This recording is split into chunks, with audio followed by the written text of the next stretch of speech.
Mga master, okay lang bang? Huwag niyong skip ang mga ads sa aking mga video kung okay lang mga master. Salamat sa solid na suporta po. Yon, what's up mga masters? Nandito na naman tayo sa panibagong araw, panibagong kabanata na naman ang pagsasama-samahan natin ngayon, guys.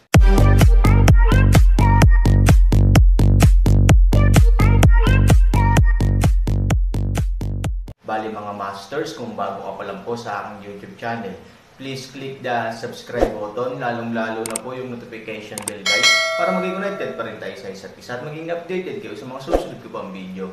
Bali mga masters, bago natin umpisahan ng kwento ay mag-shoutout po muna tayo para sa mga solid nating tagapakinig. Shoutout kay Marvin Carandang at shoutout kay Mario Francisco. Yun na nga mga masters, no? Bali hindi na ito patagalin. In 3, 2, 1, let's go! Isang napakalaking maapoy na pulang lotus ang bumangon sa ilang mga punto, at hinihila siya pataas sa ilalim ng kanyang mga paa. Ang lotus ay napakalaki, puti kasing linas, at napapalibutan ng malabong asol na apoy. Gayunpaman, nang siya ay nasa loob nito, si Han Sanchen ay hindi lamang nakaramdam ng kahit katiting na init, ngunit sa halip ay naramdaman ang lamig na tumama sa kanyang buong katawan mula sa ilalim ng kanyang mga paa. Sa muling pagtitig sa kamay niya, hindi ko alam kung kailan, kurot na ito ng eksakto kapareho ng kilos ng matanda. Bahagyang ngumiti ang matandang lalaki, huwag kang tumingin sa paligid, tumutok dito, at ilipat ito ayon sa paraan ng iniisip ko. Tumanggo si Han Sanchen, ngunit biglang naalala ang sarili niyang sitwasyon, at nagmamadaling sinabi, pero senior, ako. I'm completely broken. Pinutol ng matandang lalaki ang mga salita ni Han Sanchen at umiling. Hindi man siya nagsalita ay halata na ang intensyon niya ay idiin ang sinabi niya kanina. Dahil doon, huminto sa pagsasalita si Han Sanchen, pumikit, at tahimik na naghintay sa susunod na utos ng matanda. Ang puso ay nagtitipon sa itaas, ang pulso ay nagtitipon sa katawan, ang mundo ay nagmamasid sa pagsasara nito, at ang dharma ay tahimik na binibigkas. Ang matanda ay dahan-daang bamuka ang kanyang bibig, unti-unti, dahan-daang binibigkas ang kakaibang kaisipan kay Han Sanchen. Sa isang tiyak na lawak, mula sa punto ng view ng isang magsasaka, ang ganitong uri ng kaisipan ay ganap na kalokohan, at habang binabasa ng matanda ang ibaba, ang huli ay nagiging mas mapangahas. Sumasalungat lamang ito sa pangunahing pintuan ng mga magsasaka. Kung hindi lang galing sa bibig nitong misteryoso at hindi mahuhulaan na matandang nasa harapan niya, tiyak na iisipin ni Han Sanchen na ito ay isang taong hindi marunong magtanim, ngunit ang pangangarap na magtanim ay nangarap na to the point, ng kabaliwan, sa ganoong estado na magsulat ng ganoong paraan na nakakasira ng isip na wala sa linya. Patalikod na talaga siya, nang gugulo pa. Gayunpaman, para sa kapakanan ng matandang ito, si Han Sanchen, sa kabila ng kanyang walang katulad na pagdududa, ay tiniis pa rin ang kanyang pisikal na kakulangan sa ginhawa at nag-aral ng hakbang-hakbang. Kakatwang sabihin na naniniwala si Han Sanchen na wala siyang mga meridian, hindi pa banggitin ang paglilinang, at hindi niya dapat mabanggit ang mga pangunahing kaalaman, ngunit sa oras na ito, ang mga meridian na iyon ay biglang umiral, at malinaw niyang nararamdaman ang iba't ibang meridian. Mabagal na damaloy ang hangin sa kanyang katawan. Bagamat dumanas ng matinding sakit si Han Sanchen sa prosesong ito, dahil naramdaman niya ang pagdaloy ng nakagagalit na enerhiya sa kanyang laman, sapat na iyon para matuwa siya at igiit ito.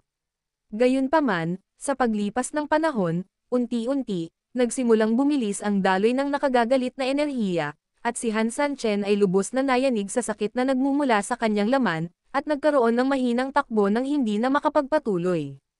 Git iyong ngipin. Tamang-tama ang boses ng matanda. Alam kong labis kang nagulat kung bakit napakalikot ng pamamaraan ng pag-iisip at kung bakit napakasakit nito. Kahit na, nagdududa ka ngayon kung ang paraan ng pag-iisip ay nagpabaliw sa iyo. Bagamat hindi nagsalita si Han Sanchen, malinaw na ang sinabi niya ay ang malalim na tanong sa puso ni Han Sanchen. Talagang hindi siya maintindihan. Sa pagtingin sa iyong hitsura, kung ang iyong shinshing ay hindi magpatuloy, ikaw ay mabibigo. Okay, para maalis ang iyong mga panloob na demonyo at tumuon sa iyong paglilinang, masasabi ko sa iyo. Ang pamamaraang ito ay talagang kakaiba sa iyo, ngunit kung iisipin mo ito mula sa ibang anggulo, hindi ito kakaiba. Hayaan mong sabihin ko sa iyo ito, hindi ito isang paraan para sa mga ordinaryong tao upang linangin. Wala kang mga meridian, kaya natural na hindi ka maaaring mag-practice ng mga normal na pamamaraan. Hinanap ko ang lahat, at natatakot ako, ang pamamaraan na ito lamang ang angkop para sa iyo. Ito ang aking maingat na pagsisikap, at hindi mo dapat hayaan ito, pababa. Nang bumagsak ang mga salita, sinulyapan niya si Han Sanchen, na sobrang sakit, at biglang ngumiti, sa hitsura mo, mukhang hindi ka masyadong naniniwala sa akin. Binata, hindi maganda ang pakiramdam mo. Alam mo ba kung ano ang tawag sa pamamaraang itinuturo ko sa iyo? Nang marinig ito, halatang na-distract si Han Sanchen at natural na gustong malaman.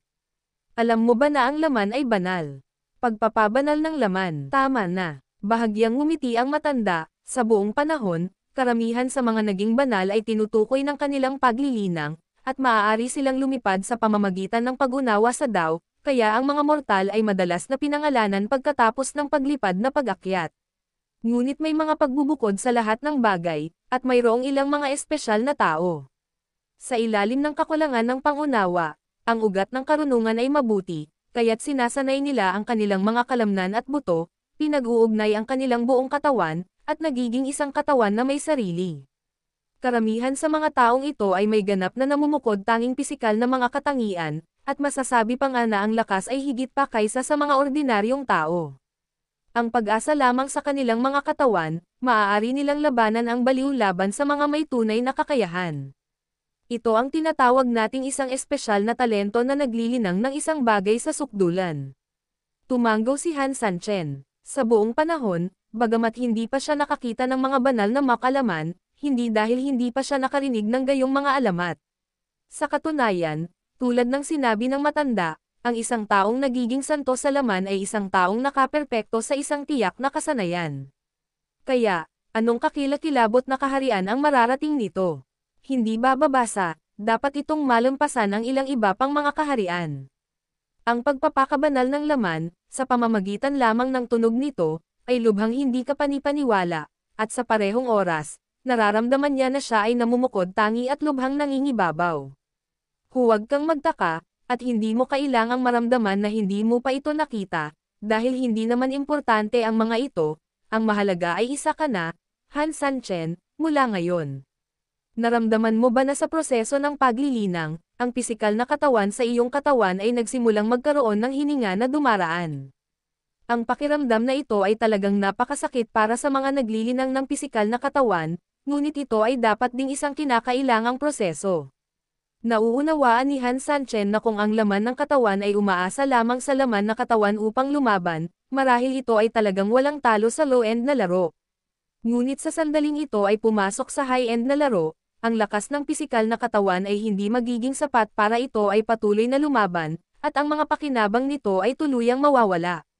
Sa huli, kung walang ibang bagay na magpapala nito, wala itong anumang kahulugan. At, higit sa lahat, naiintindihan na ngayon ni Han Sanchen ang intensyon ng matanda para sa kanya. Alam niya na ang mga meridian sa kanyang katawan ay ganap na naputol, at mahirap matuto ng mga ordinaryong pamamaraan ng paglilinang. Sa makatuwid, ayon sa kanyang sariling sitwasyon, siya ay naglagay ng mga ganitong pamamaraan, hindi upang hayaan ang kanyang sarili na mabaliw, ngunit upang baguhin ang anggulo at hayaan ang kanyang sarili na bumalik sa tuktok muli. Gayunpaman, hindi niya nakuha ang banal na tabletang iyon.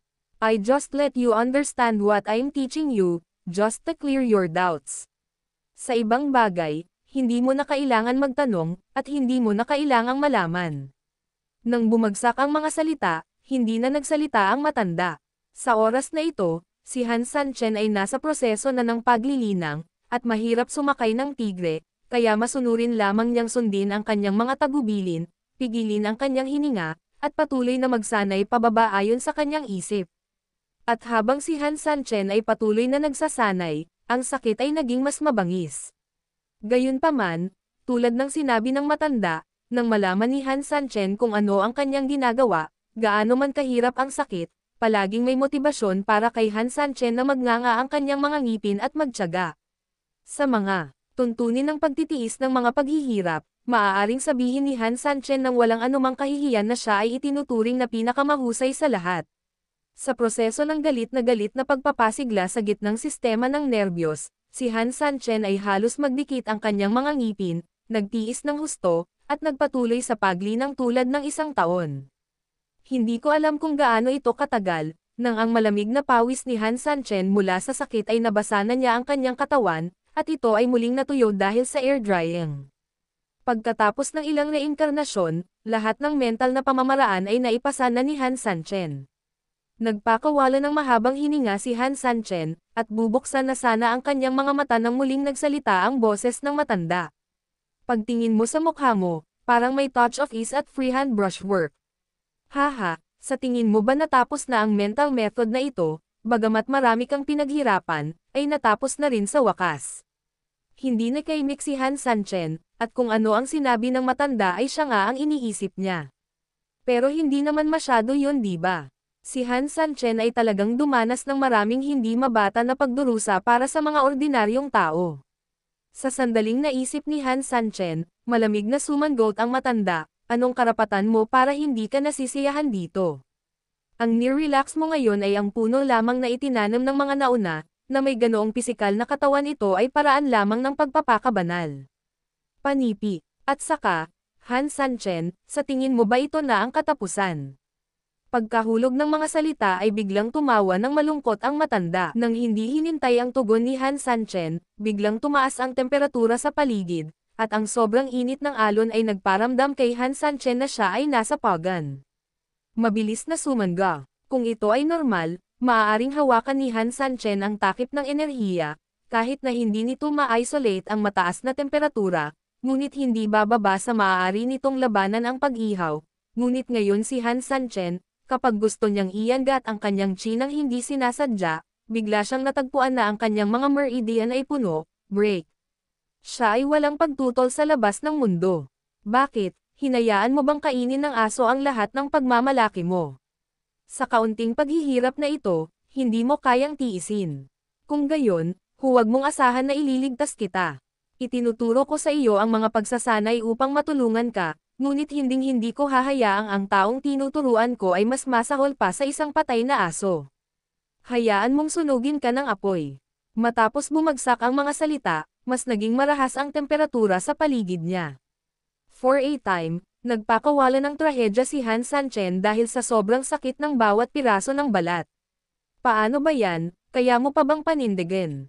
Ang mga ngipin ni Han Sanchen ay kalahating nabasag, at siya ay umungal ng galit na galit. Ito ay isang piraso ng kalokohan, maaari ka bang maging mas mabangis? Hehe, kung mas sumigaw ako, mas nasasabik ako.